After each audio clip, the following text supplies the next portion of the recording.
सावन के महीने की जो अष्टमी होती है, शिव महापुराण की कथा में और देवी भागवत में वर्णन मिलता है। देवी भागवत में और शिव पुराण में वर्णन मिलता है, अष्ट सिद्धि नवनिधि 64 योगिनी सारी विद्या नव देवी सब सावन के महीने की अष्टमी तिथि के दिन महादेव से मिलन करने आती हैं। भगवान देवाधिदेव महादेव 11 रुद्र के रूप में, 12 ज्योतिर्लिंग के रूप में, सहस्त्र नामावली के रूप में शिव उनसे मिलते हैं। वो समय होता है प्रदोष का समय, शाम का समय।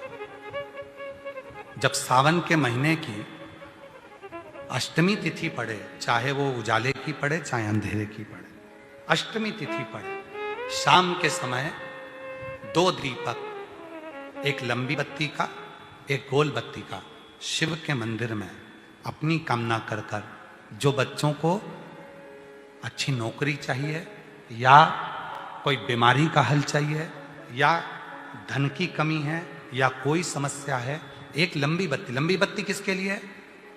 जम के बोलो, देवी के लिए। गोल बत्ती किसके लिए है? देव के। 2 बत्ती घी की, गोल बत्ती को जलाओ पहले, फिर लंबी बत्ती का जो दिया हो उसकी बत्ती का मुख गोल बत्ती की ओर हो, वो बत्ती अपनी ओर नहीं हो। समझ में आ रहा है ना सबको? अच्छा, भोलेनाथ जी को भी मालूम है आज ये वाली कथा बाचेगा जब ये दिया आ गया हो। ये जो बत्ती का मुख है, देखो ये दिया, ये लंबी बत्ती, ये गोल बत्ती, तो ये जो गोल बत्ती है आपने यहां जलाई और ये लंबी बत्ती जो है ना, इसका मुख गोल बत्ती की ओर हो। 64 योगिनियां, अष्ट सिद्धि, नवनिधि, 9 देवियां, सारी विद्या। शिव जी की जो गोल बत्ती है, शंकर क्या है? ज्योतिर्लिंग, ज्योतिर्स्वरूप। मां दुर्गा क्या है? ज्योति स्वरूपा। क्या कहते हैं? ज्वाला महारानी की। ये ज्योति के रूप में जब हम गोल बत्ती के सामने अष्टमी के दिन प्रदोष के समय पर लंबी बत्ती का दीपक, पहले गोल बत्ती का दिया जलाया, फिर ये लंबी बत्ती का मुख उधर की ओर कर कर दीपक को जब हम प्रज्वलित करते हैं और अपनी जो कामना दोनों दीपक के सम्मुख में करते हैं, वो कामना पूर्ण होकर ही रहती है।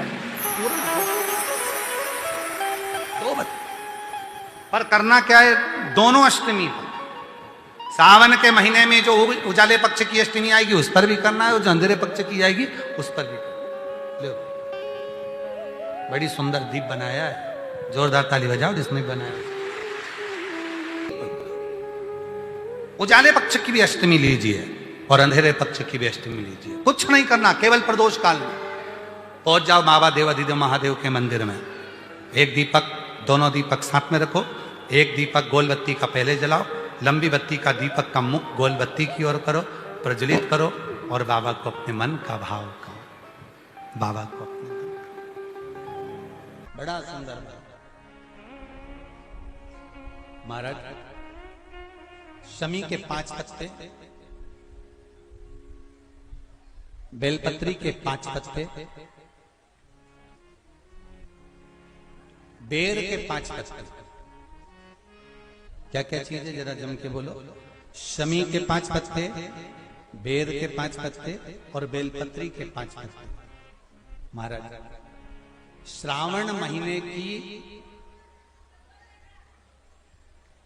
दोनों अष्टमियों में से कोई भी अष्टमी, ये भी जरूरी नहीं है कि सोमवार की ही अष्टमी थी। श्रावण महीने की दोनों अष्टमियों में से कोई भी अष्टमी को बेर के पत्ते पर लाल चंदन, बेलपत्री के पत्ते पर पीला चंदन, शमी के पत्र पर केवल कोई चंदन लगाने की जरूरत नहीं, सादा, केवल एकदम कुछ भी उसमें लगाकर नहीं, सिंपल। पहले लाल चंदन वाले पत्ते, फिर बेलपत्री के पत्ते, फिर शमी के पत्ते शिवलिंग के ऊपर समर्पित कर कर उसको उठाकर वापस लाकर बेलपत्री के पेड़ के नीचे ही 1 लोटा जल समर्पित कर कर पहले पत्ते चढ़ा देंगे, फिर लोटा भर जल समर्पित कर देंगे। उसी चढ़े हुए पत्तों में से 5 बेलपत्र को लेकर अपने घर आ जावे और अवधूतेश्वर महादेव, कौन से महादेव? अवधूतेश्वर महादेव। ये अवधूतेश्वर महादेव कौन से हैं? आपको कथा में कई बार वर्णन करा गया है। शंकर भगवान को क्रोध आया, ब्रह्मा जी ने क्रोध को लिया, समुद्र में डाला। उस रूप को क्रोध का एक रूप था, क्योंकि जो मदिरा पान करने वाले होते हैं, व्यसन करने वाले होते हैं, गलत काम करने वाले होते हैं, इनको सुधार कर जाओ। जितना तुम समझाओगे ये उतना आग बबूला होंगे। तुम बच्चों से कहोगे गलत लड़के के साथ रह रहा मत रहे, तो और ज्यादा क्रोध करेगा, और चिड़चिड़ करेगा, और अपशब्द कहेगा। तो ये क्रोध को संयमित कर देगा। अवधूतेश्वर महादेव, अवधूतेश्वर महादेव का स्मरण कर 5 पत्तों को लेकर आइए। कुछ समय बाद जैसा जैसा समय की अनुकूलता मिले, आप किसी मदिरा का पान करने वाले या किसी व्यक्ति को वो पत्ते दोगे या प्रसाद के रूप में दो तो अच्छी बात है, नहीं तो उस पत्ते का थोड़ा थोड़ा भाग भी प्रतिदिन मात्र 21 दिन तक अगर थोड़ा थोड़ा भाग भी दे दिया जाए तो धीरे धीरे धीरे धीरे मदिरा पान, व्यसन, गलत आदतें छूटना प्रारंभ हो जाती है और वो शंकर की शरणागति ग्रहण करते हैं। महाराज शिव अर्चना, ये तो अभी अभी लोगों की थोड़ी सी सोच गलत हो गई। ये दुनिया के लोगों को ये तो मालूम नहीं है भगवान शंकर के लिए। हाँ, शंकर भगवान के पास में भांग रहती है, शंकर भगवान के पास में भांग रखी हुई होती है। शंकर भगवान का भांग का श्रृंगार होता है, क्योंकि उसको बूटी के रूप में, औषधि के रूप में लिया जाए। पर कोई कहे कि शंकर भगवान भांग का नशा करते हैं, तो ये संसार के लोगों को समझा देना कि शिव भांग का नशा, मेरा भोलेनाथ भांग का नशा नहीं। शिवलिंग पर, शंकर भगवान के शिवलिंग में 3 जगह ऐसी है जहां पर पुष्प या इत्र या बेलपत्र या सुगंधित पदार्थ भगवान शंकर को समर्पित करा जाता है तो रोग से निवारण होता जाता है। 3 स्थान समझेंगे। ये शिवलिंग जलाधारी अशोक सुंदरी का स्थान मध्य में, इधर गणेश का स्थान, इधर षडानंद कार्तिकेय का स्थान। 3 स्थान हैं जहां पर बन सके। अगर आपको लगता है कि मैं जांच कराने के लिए डॉक्टर के पास जा रही हूं और डॉक्टर ने बोला है कि कोई बड़ी बीमारी तुमको लगती है तो जांच कराने जाओ, डॉक्टर बोले जांच कराओ, जितनी रिपोर्ट होना आना चाहती है आए, पर उससे पहले अगर 3 जगह पर इत्र समर्पित कर दिया जाए, इत्र हो या सुगंधित कोई पुष्प हो, इत्र या सुगंधित पुष्प, 3 स्थान पर अगर इत्र समर्पित किया जाए तो वो स्थान और इत्र समर्पित कर कर आप जाओ, फिर जांच कराओ, मना नहीं, पर वो 3 स्थान बताएगा। पहला स्थान अशोक सुंदरी और भगवान शंकर का जो शिवलिंग रखा है उसके बीच में जो अशोक सुंदरी और शंकर भगवान के शिवलिंग के बीच में एक जगह खाली पड़ी रहती है। अशोक सुंदरी का स्थान पूर्ण होगा, शिवलिंग होगा, उसके बीच में एक स्थान खाली होता है। उस स्थान पर अगर जिस समय पर भगवान शंकर के जिस अशोक सुंदरी और शिवलिंग के बीच में जो स्थान है वहां पर अगर इत्र लगाया जाए, दूसरे नंबर पर शिवलिंग के ऊपर से लेकर नीचे के मध्य भाग में, जहां मध्य भाग है ये शिवलिंग, ये नीचे का भाग, और मध्य भाग में अगर इत्र लगाया जाए, और तीसरा भगवान शंकर का जो जल नीचे की ओर गिरता है, जहां जो पट्टी रहती है पानी नीचे आने की, उस पट्टी पर अगर इत्र लगाया जाए, ये 3 स्थान इत्र लगाने के होते हैं। अगर वहां लगाया जाए तो कैसा भी रोग हो आपकी जांच अच्छी ही आएगी, बेकार नहीं आ सकती। आप कितने ही करा लें उसको। एक शंकर भगवान के शिवलिंग का 3 जगह पर इत्र या 3 जगह पर सुगंधित पुष्प लगाया जाए। अब जब आप लोग अभिषेक करने बैठते हैं या पूजन करने बैठते हैं या शंकर जी के मंदिर जाते होंगे, कौन कौन जाता है शिवालय? सभी लोग जाते हो? बोलो हर हर महादेव। शिवालय जाते हो तो शिवालय में जाकर जब आप इत्र चढ़ाते हो भगवान पर, यहाँ इत्र लगाया आपने, फिर यहाँ पर भी लगा देते हो, यहाँ पर भी लगा देते हो, यहाँ पर भी लगा देते हो, सब दूर इत्र लगा देते हो। जो समझदार होता है ना वो सभी दूर इत्र लगा देता है। और कई कई ऐसे रहते हैं जरा सा इत्र लिया और रुई में लेके एक जगह पर रख दिया, फूल में लेके एक जगह पर रख दिया, पर पूर्ण जगह पर इत्र लगा दो, बाबा के पूर्ण स्वरूप पर इत्र लगा दो। आपको नहीं मालूम अनायास, आपको नहीं मालूम कि 3 जगह कौन सी है, तो आप पूर्ण स्वरूप पर इत्र लगा दीजिए, पूर्ण स्वरूप पर। वेद मंत्र में त्र्यंबकेश्वर का बाबा का मंत्र,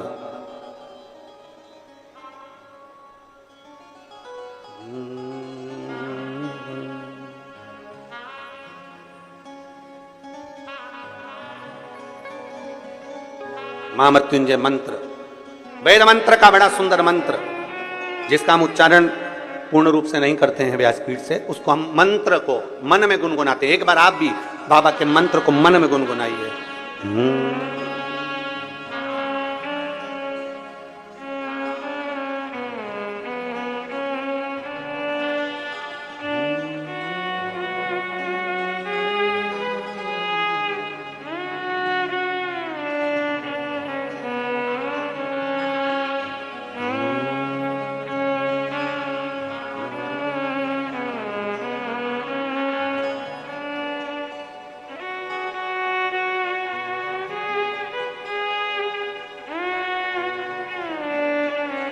भगवान शिव का त्र्यंबक मंत्र का स्मरण करें, और नहीं कर सकते तो पंचाक्षर करें नमः शिवाय, नहीं कर सकते षडाक्षर करें ओम नमः शिवाय, नहीं कर सकते तो श्री शिवाय नमस्तुभ्यम का स्मरण करें। आपको नहीं किया 3 जगह का वर्णन, यहां तक शिव कथा कहती है। ये जो कई लोग कहते हैं हमारे कोई बच्चा जन्म से जो होता है ना, और कई बच्चे से जन्म से होते हैं जिनकी बुद्धि विकास नहीं कर पाती है। डॉक्टर कहते हैं ये बच्चा अन्य बच्चे से 2 साल 4 साल 3 साल 6 महीना पीछे चलेगा। अब माँ सोचती है मेरा बेटा 2 साल 4 साल 6 साल पीछे अन्य बच्चों से। हाँ, तब उस जगह पर शंकर भगवान के शिवलिंग अशोक सुंदरी की जगह और मध्य का जो खाली स्थान है, मध्य का जो स्थान बचा हुआ है, वो स्थान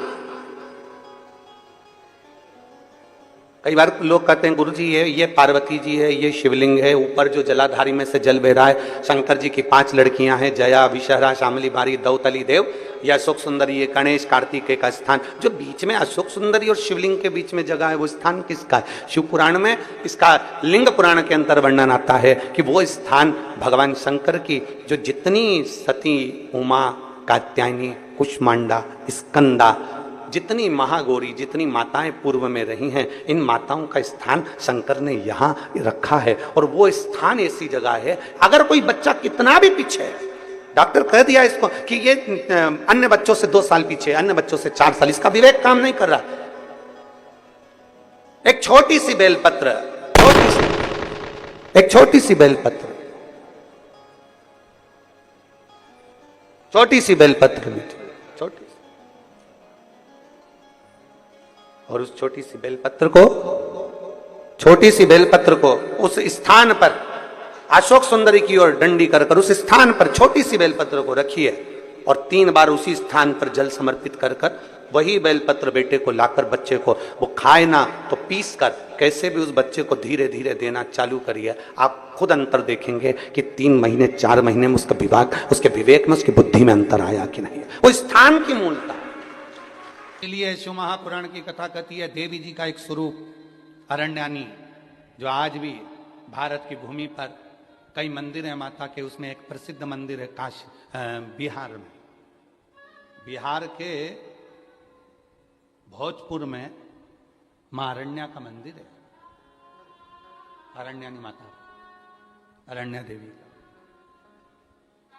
बिहार के भोजपुर में, जो 80 घाट पर बैठकर महाराज आसी नदी के तट पर जो माता देवी ने, माता ने जो तप साधना करी 80 में, वो तप साधना का कि ये सब दुखी क्यों है, और इसीलिए आज भी नियम है महाराज,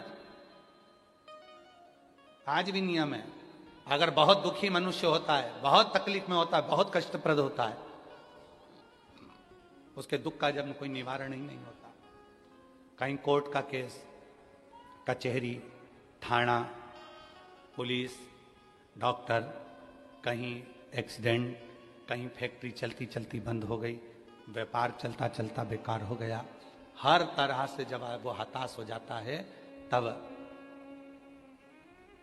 अब आप लोग तो बिहार भोजपुर जाकर, बिहार के भोजपुर में अरण्या देवी का मंदिर है और आप तो वहां नहीं जा सकते, तो उसके लिए 7 लाल पुष्प या एक ही पुष्प की 7 लाल पत्तियां 7 दुर्वा के साथ में 7 लाल अक्षत के साथ में यदि अरण्यानी देवी के नाम से, अरण्यानी देवी के नाम से यदि बेलपत्र के वृक्ष के नीचे समर्पित कर दिया जाता है तो वो अरण्यानी देवी तुम्हारे घर के जितने भी दुख होते हैं, चाहे कोर्ट से जुड़ा हो, पुलिस से जुड़ा हो, चाहे फैक्ट्री बंद हो रही हो, व्यापार बंद हो रहा हो, तो अरण्यानी देवी उसको संभाल लेती है और बल देकर उसको पुनः आगे बढ़ा देती है।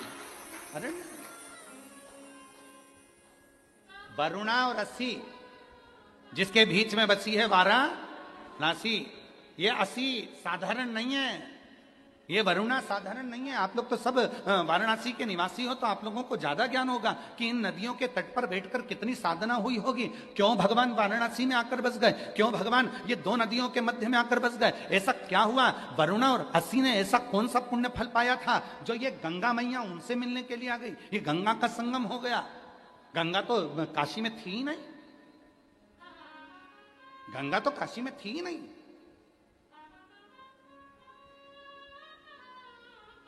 कौन लेकर आया इनको? कौन? ये वरुणा रसी ने ऐसा कौन सा पुण्य कर दिया था जो गंगा को लेकर यहां आ गई? कौन सा आंतरी अनसुईया ने तब कर दिया था जो अनसुईया जी के कहने पर गंगा यहां पहुंच गई? कौन सा तप शनि महाराज ने कर लिया था जो गंगा जी यहां पहुंच गई? सप्त तप की, कल सप्त केशव की बात, पंच केशव की बात चल रही थी, आज सप्त तप की बात है। शनि महाराज का तप, आंतरी अनसुईया का तप, वरुणा का तप, असी का तप, भृगु का तप, कितने तप हैं यहां। और उस तप के बल पर कोई गंगा ऐसे ही नहीं आई है। गंगा का तो सीधा सीधा रूट था, गंगा सीधी जा रही थी, पर काशी के लिए मुड़ी फिर चली, काशी के लिए मुड़ी फिर चली। क्यों आई है? कभी विचार करना, वाराणसी में निवास करने वाले कभी विचार करें कि गंगा मैया को लेकर आने वाला, गंगा मैया को यहां स्थापित करने वाला, गंगा मैया किसके कहने पर क्यों आई, किस तप के बल पर, किस साधना के बल पर, किस भाव से यहां पहुंच गई? कभी विचार करिए। असी के तट पर कौन सी देवी है? जम के बोलो, अरण्यानी देवी। आराधना बृहस्पति भगवान ने काशी में करी। बृहस्पतिश्वर महादेव काशी में विराजमान। कौन से महादेव? जम के बोलिए जरा। बृहस्पतिश्वर महादेव काशी में विराजमान है।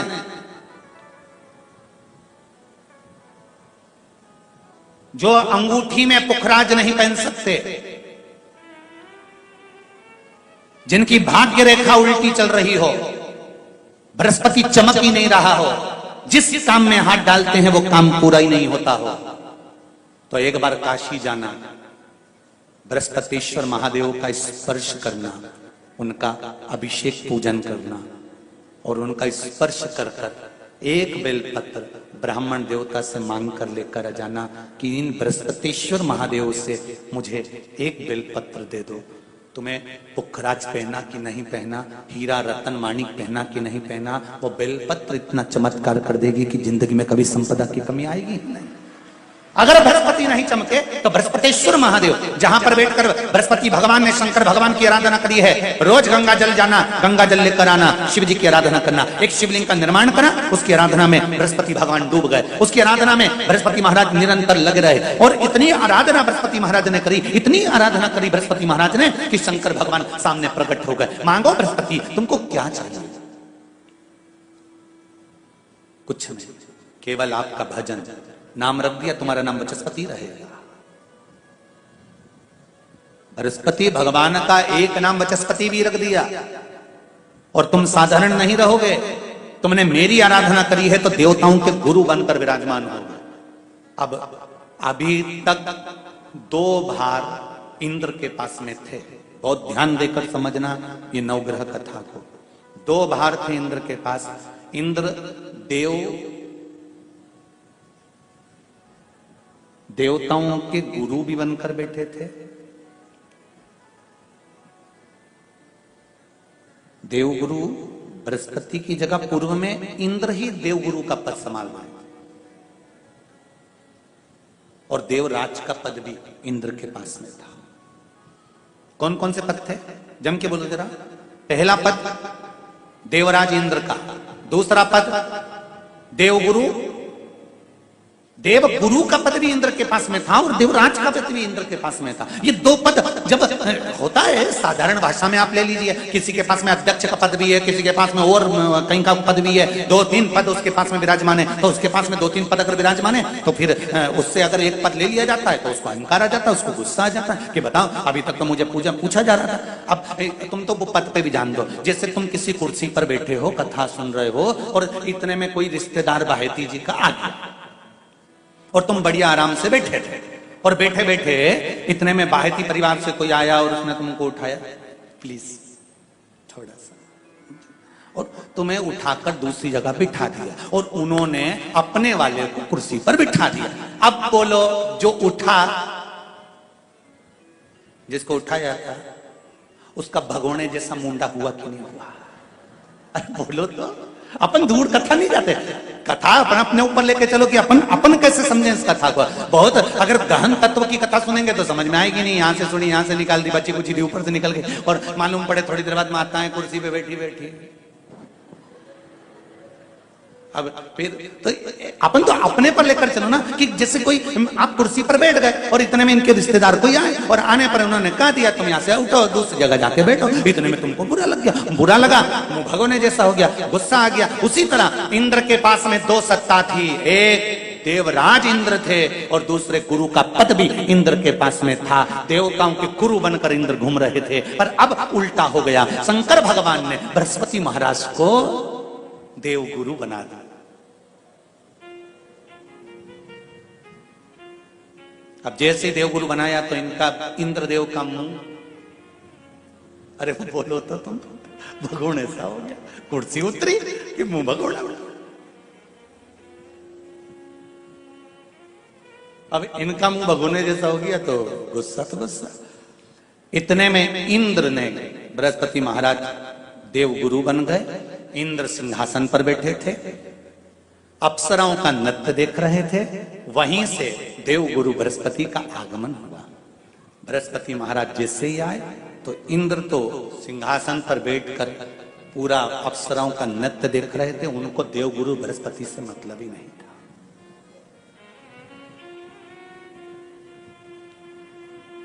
कोई स्थान नहीं, कोई सम्मान नहीं, कोई आदर नहीं, कोई आदर नहीं। जिसको घर के बड़े बुजुर्ग सम्मान देते हैं, घर के बच्चों का भी फर्ज है कि उसका सम्मान बच्चे करें। सही है कि गलत है?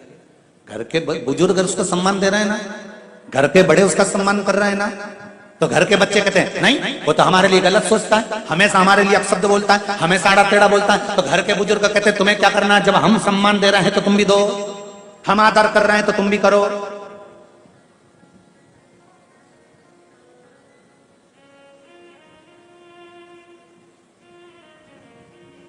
पर नहीं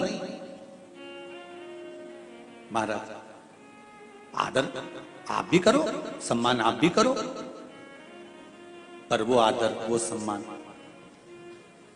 बहुत मुश्किल। अब जब बृहस्पति महाराज का सम्मान नहीं हुआ, बृहस्पति महाराज वहां से उठकर चले गए, बोले नहीं।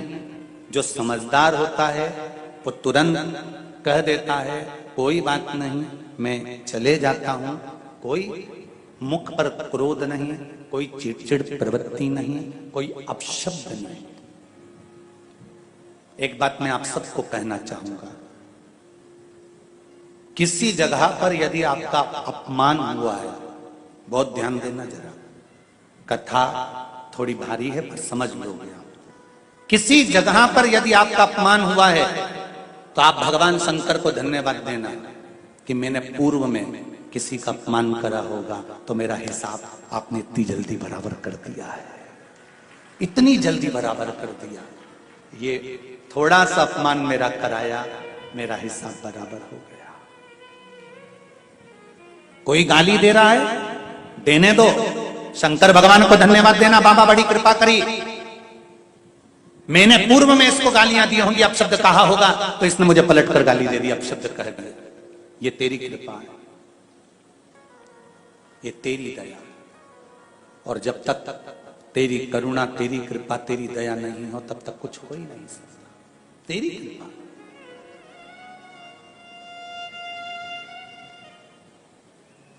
भगवान से कहो, हे देवाधिदेव महादेव, मैं ये नहीं कहता कि मुझे रोने मत देना, क्योंकि कर्म का भोग तो मुझे भोगना पड़ेगा। देवाधिदेव महादेव से कहो, हे देवाधिदेव महादेव, मैं ये नहीं कहता कि मुझे रोने मत देना, पर इतना जरूर कहता हूं, तेरे सिवा किसी दूसरे के आगे झुकने मत देना। बस इतनी कृपा कर। मैं ये नहीं कहता कि मुझे रोने मत देना, बस तुझसे निवेदन है कि केवल तेरे दरबार के अलावा किसी दूसरी जगह पर मुझे झुकने मत देना, क्योंकि मैं जानता हूं अगर तू मुझे अपना समझता है, झुकने नहीं दे सकता, तो फिर रोने भी नहीं देगा। जैसे छाता पानी में जरूरी है, उसी तरह शिव का नाम दुख के समय में जरूरी है, तकलीफ के समय में जरूरी है, कष्ट के समय में जरूरी है। और ऐसे कई लोग आपको मिलेंगे जो आपसे कहेंगे कि मेरे पास आकर बैठना, मैं तुम्हारी जिंदगी के जीवन में कभी दुख नहीं आने दूंगा। नहीं भाई, ऐसा हो नहीं सकता। शिव महापुराण की कथा कहती है, दुख और सुख ये दो पहलू हैं, ये तो हमारे जीवन में चलेंगे। जूता चप्पल की दुकान पर गए हो कभी तुम लोग? अरे बोलो तो जम के, ठीक है। एक जूता दे देता है क्या वो? छत्तीसगढ़ में भिलाई में जूता की दुकान पर जाओ और कह दो भैया हमको एक ही जूता चाहिए, हम दो जूते नहीं चाहिए, देगा क्या? वो कहेगा नहीं साहब, जूता तो जोड़ी से मिलेगा। 8 नंबर का जूता चाहिए तो 2 पहनने के लिए 2 पाँव में मिलेगा। और तुम क्यों नहीं साहब, हम कथा में गए थे, हमारे जयंती स्टेडियम में हमारा एक जूता चले गया है 8 नंबर का, ये डिजाइन का दूसरा दे दो, ये देगा? अरे बोलो तो नहीं देगा। क्या कहेगा? क्यों साहब, मेरी दुकान में क्या एक जूता मिलेगा? मिलेगा तो दोनों मिलेगा, हमको एक जूता नहीं, दोनों जूते।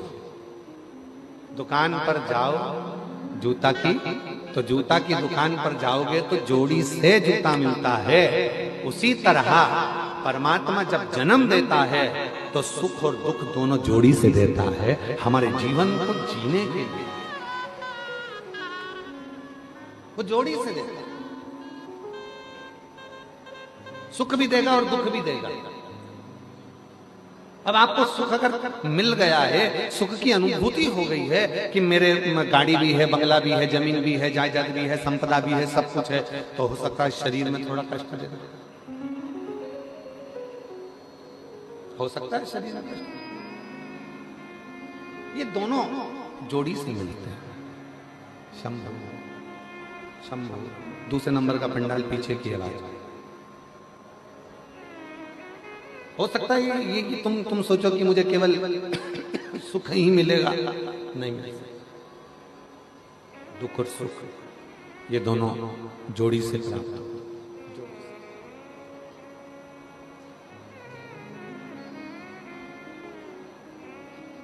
और जब आपने ये विचार कर लिया कि मेरे अंदर वो आत्मविश्वास है, मेरे अंदर वो विश्वास है कि मैं शिव का नाम लूंगी, एक लोटा जल चढ़ाऊंगी और एक लोटा जल चढ़ाने के बाद मेरा जो दुख है वो धीरे धीरे धीरे धीरे पूरा समाप्त हो जाएगा। तो शिव कहते हैं जब विश्वास रखकर कोई मेरे मंदिर में आता है, शिवालय में आता है, एक लोटा जल समर्पित करता है, तो शिव कहते हैं उसके विश्वास के कारण उसका दुख समाप्त हो जाता है, उसकी तकलीफ समाप्त हो जाती है, उसका कष्ट समाप्त हो जाता है।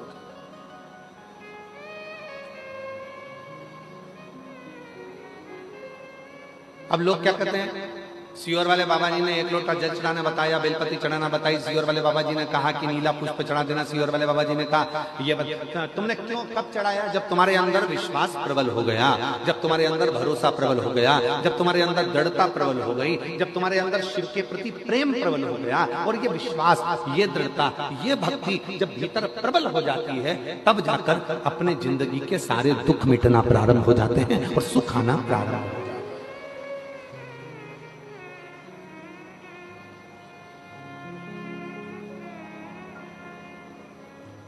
छत्तीसगढ़िया जम के बोलो जरा, छत्तीसगढ़िया जय जोहार।